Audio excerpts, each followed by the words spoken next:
My name is Mariam KURDGHELAIDZE Anderson. I am from Republic of Georgia. This is the country that is located by Russia, Turkey, in close by like Eastern European countries. My life in Georgia was full of interesting stories and adventures. First of all, because Georgia was part of the Soviet Union time, so I grew up witnessing the history of Soviet Union time and also the breakup of Soviet Union time and post Soviet Union time breakup era in Georgia. I can say that I witnessed the history, and I'm proud of it because this is this history I can share with my son, with people who are curious about it, and I tell them the story as a witness person, or what it takes to live in Soviet time, go through the breakup of Soviet time, and then try to learn, to relive, to learn new way of living after breakup of Soviet Union time. When the Soviet Union broke up, I was just graduating from high school, so that was 1989. Oh my gosh, I am quite old. I graduated high school from 1989. And officially Soviet Union broke up in 1992. And then all this turnover, economical, political turnover, predominantly started up to 1992. The breakup of Soviet Union impact everybody's life. Everybody, whether you are young or older, or my grandparents' generation, my parents' generation, especially my parents' generation. It was a quite painful experience because going out from very centralized system, very, I can say, like a socialized communism dictatorship regime, and going to the era that we don't know what this era is about. Who is there? Who are the main players? Government. During Soviet time, I would say it was given to you, and you would just take it, whatever was given. There was not so many choices available in terms of going and travel outside, or limited selection of choices at the groceries. There was no a privatization of any restaurants or anything like that. So everything was governed by the government. And if you were person in science, or you were a person at the kind of director level, you were always under the watch because of the position. That's what Soviet Union used to control people all the time.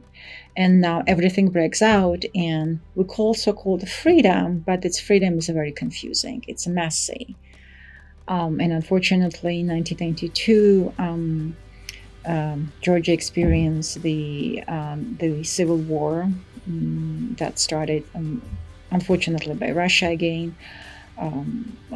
Russia took the territory of Abkhazia and South Ossetia. That was a very bloody war that was uncovered in the news anywhere in the world. And then another unhappy invasion happened in 2008 when I was there with my family, with my husband and my son, who was 8 months old. So that was quite interesting and painful, I would say even bloody. And honestly, that showed me that a sense of freedom, it's not free. It's bloody, it's painful, it's full of ups and downs, but still freedom is precious. However, to have a freedom of voice and freedom of rights, freedom of expression, freedom of religion, freedom of political opinion, it comes with a price. And when we say, this is my freedom to own something, this is my freedom to say something, we have to take into account that it comes with a tremendous sense of responsibility. And there were people behind that sense of freedom who gave you the opportunity to say the word, I have the freedom. And I treasure the word saying, I have a freedom to express myself. I have a freedom to travel. I have a freedom to own something, because I went through the history that allowed me to see how important and precious is this sense of freedom. I was out of my mind. Nobody in my family knew that I was looking for the opportunity to get out from the country in order to continue my career, except my dad. My dad kept my secret. My dad and I were always very big secret keepers. And I had to go through the massive paperwork in order to qualify to get a student visa.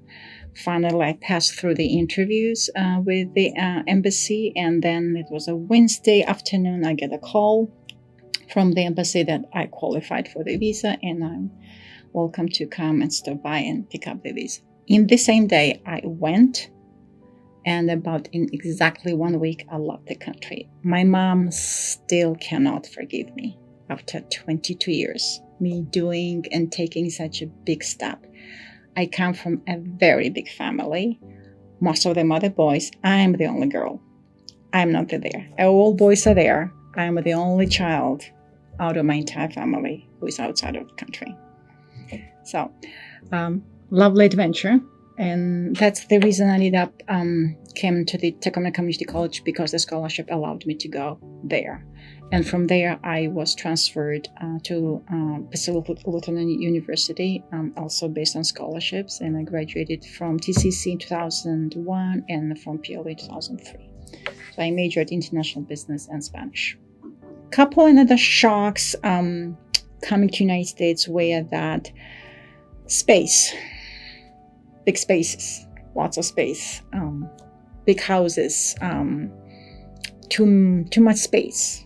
And especially, I was given a room that had its own bathroom.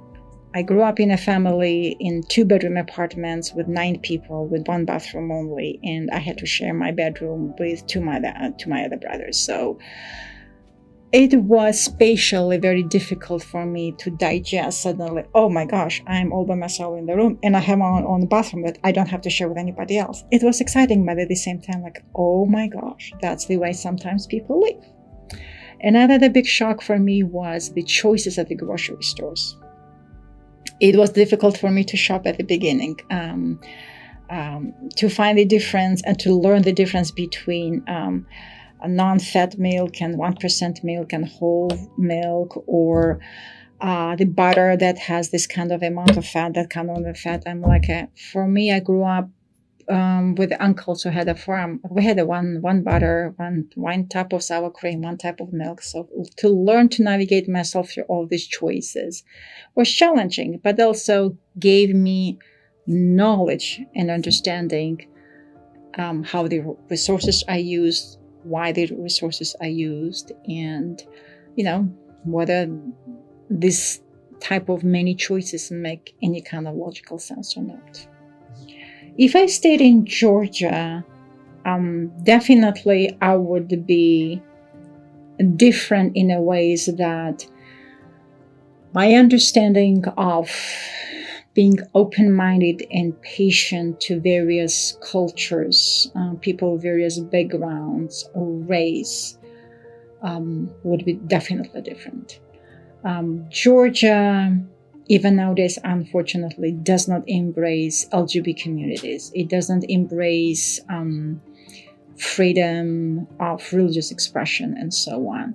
So with that respect, I would not have opportunity to see that opportunity that there are people who are different, who practice different type of religion that are not part of Christianity, for example, like Jehovah's Witnesses or Pentecostals or something like that. But still, it's their choice to practice, but I would not have that opportunity to meet the people who practice something different than traditionally my culture does. Also, people who look differently. I never met back home African Americans in my life. If I didn't have a chance to come to the United States, I honestly would not think that people that are different color than me wouldn't have existed. The decision to stay in the United States was made through my marriage. After I graduated PLU, I started as a social interaction. I started dancing Argentine tango. One day at Tacoma News Tribune published the article with two dancers, and they were a couple, Eva Lucero and Patricia Tauceda, were coming down to Tacoma to teach people Argentine tango. And I asked my neighbor to tag along with me because the article said that it's having a partner is advisable. So I asked my dear friend Bill to come with me. So we went to the class. It was interesting, very lovely. Bill wasn't interested in continuing dancing. So I asked the coaches, Eva and Patricia, if I had to have a partner. They told me no. So I told my friend, adios. You can go. I'm staying here. And that was the group where I met a person whose name is Todd Anderson, who later became my husband. Todd is a very good ballroom dancer, but he is not very good Argentine tango dancer. Todd was very patient with me when I was trying to learn.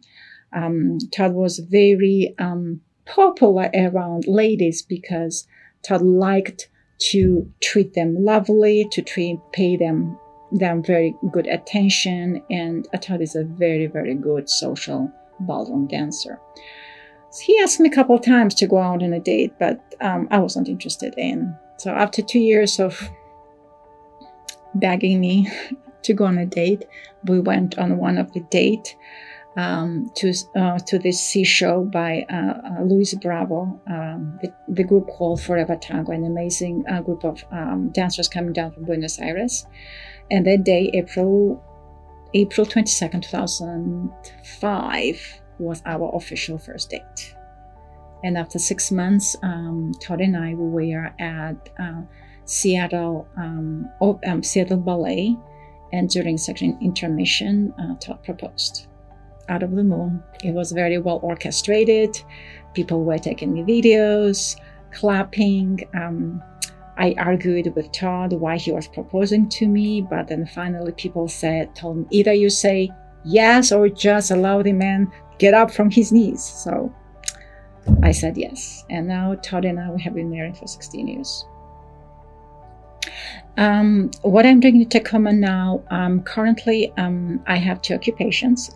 In the morning, I work as an admin person at the vocational rehab counselor. That's the office that helps people to get back to the work after being injured at workplaces. And then during the evening hours, I am a certified yoga instructor and a fitness coach. So I teach classes of yoga and personal fitness. The way I'm involved in community, I always try to volunteer and give back to community that gave me so much. I love anything that is about international diplomacy and international education. Before pandemic hit, Todd and I were always hosted international students. These international students came down through the Rotary Exchange program. So how many students I had over a year, you name it. And also I had students from Pierce College, you remember that.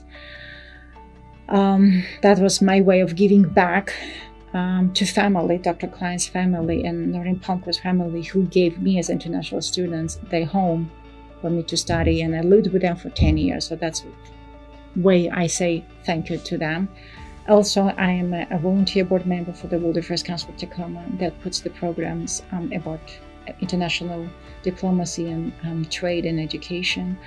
I very often a volunteer. When I was a member of Tacoma Rotary Club, I would volunteer for the food bank, but also I'm an ongoing supporter for WCA and also South Puget Sound Outreach Nonprofit Organization.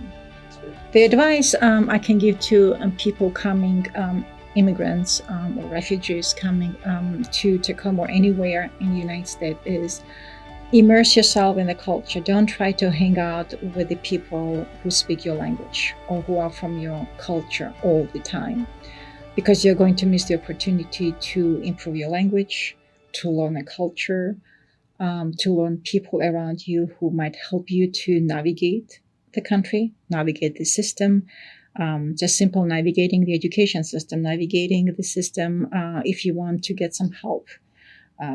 Very important. Another second advice I would give: volunteer. Volunteer as much as possible. Pick the cause that is very dear to you. Like for me, supporting YWCA is very important to me. For me to support educational programs, that's why I'm part of the board member for the World Affairs Council of Tacoma. Find the cause that matters to you and volunteer and dedicate your time. This is the only way you can meet the people who care, who have heart. And this is the way you can develop your own network that will be always there for you whenever you need the help, advice, support, social networking, social gathering, and so on. Also, before pandemic, I was able to travel every 3 to 3 years. The traveling overseas is a little bit challenging. It becomes a little bit time-wise and also financial-wise. But I try to go home every 3 years. And every time I go home and I come back, it's new experience, something new opening. Sometimes I go home, I'm excited, but at the same time I get angry because I can see that if that people have a chance to travel outside and get out of the country and explore the opportunities, the way people respect order, law, like a driving directions, or not tossing the garbage on the street, something my little country would be a little bit better off. Or looking at the systems that are developed in Europe or United States, for example, sewer system, garbage system, recycle system, separation system, and so on, my little country will be definitely better off. But then I come back here and then I miss this close community I grew up with. I miss my big, noisy, gigantic family that we sit at the table, big long table, and then we speak at the same time, we interrupt at this time, we reach at the same time to grab the food. I miss that interaction quite a bit. I just kind of miss that era when neighbors, friends, everything was together. My neighbor's problem was my problem. My problem was my neighbor's problem. I just kind of miss that togetherness, because that togetherness allowed my time, my generation, my parent generation, my grandparent generation to go through the horrible 90s. If there was not the sense of togetherness, that we are in that trouble all together, regardless of our income or popularity, we are all in the same problem in early 90s, and we all pulled together through. And now it's like we're trying to copy paste European lifestyle, American lifestyle. It's kind of certain. It brings something that I personally, I just don't like it. It's a little bit cold. It's not authentic that it can be kind of good for my culture. So yeah, don't copy and paste. Just trying to immerse, learn, incorporate, and see how that incorporation can impact your own country.